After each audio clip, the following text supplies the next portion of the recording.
Hi guys, this video has a slightly different format to usual, and it's really just a roundup of how my year has gone racing wise. We go from the good races that I really enjoyed, the bad things that didn't go so well, and the downright ugly, some of the worst driving that I've seen from both myself and fellow racers. So let's get to it, shall we?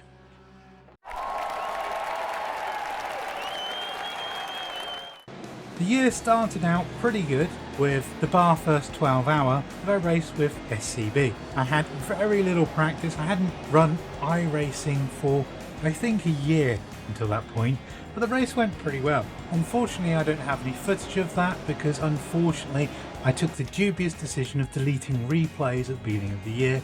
It was quite a long replay. It was quite expensive to have on my disc, so I deleted it. So you just have to take my word for it. However, we had some good highlights in the year. I raced in the TSRC, which went fairly well considering we were up against 5k rated drivers. Super Formula racing, and that was fantastic fun. And I started to do some GT4 racing in iRacing. Let's not forget the fantastic online play in R Factor 2, although I've only really just started that at the end of the year. Before that it was LFM, and the racing there was great until it tailed off because of the new online experience.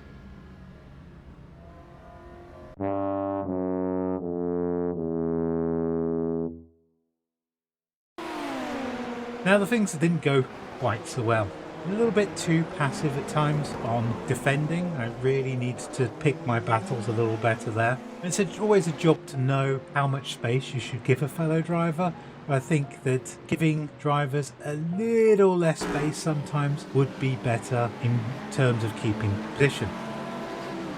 Another weakness of mine is that I take my foot off of the brake pedal after the end of braking, and that leaves me vulnerable when someone does something unexpected. Sorry. I just hit them up the arse, which is bad, and I'll try and get out of that habit during the course of 24.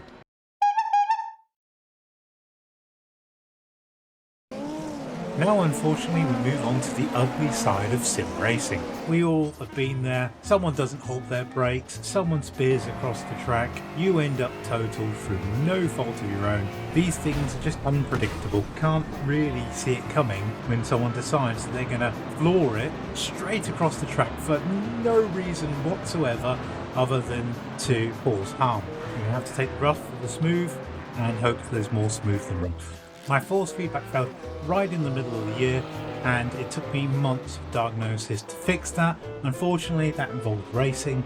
Some of that I did online, and it didn't turn out pretty. This led to some very sketchy driving on my part, and I have to just hold my hands up and apologise to any fellow racers that had to deal with me during that time.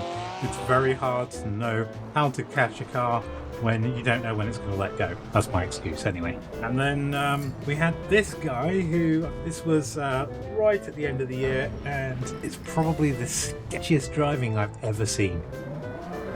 If you've enjoyed this mini run through of my racing and racing experience through the year, then don't forget to hit the like button, subscribe to the channel. I do a fair amount of streaming. I've got 2 championships that I'm running for at the beginning half of the year, so hop onto those streams, and Happy New Year everybody. Until next time, goodbye for now.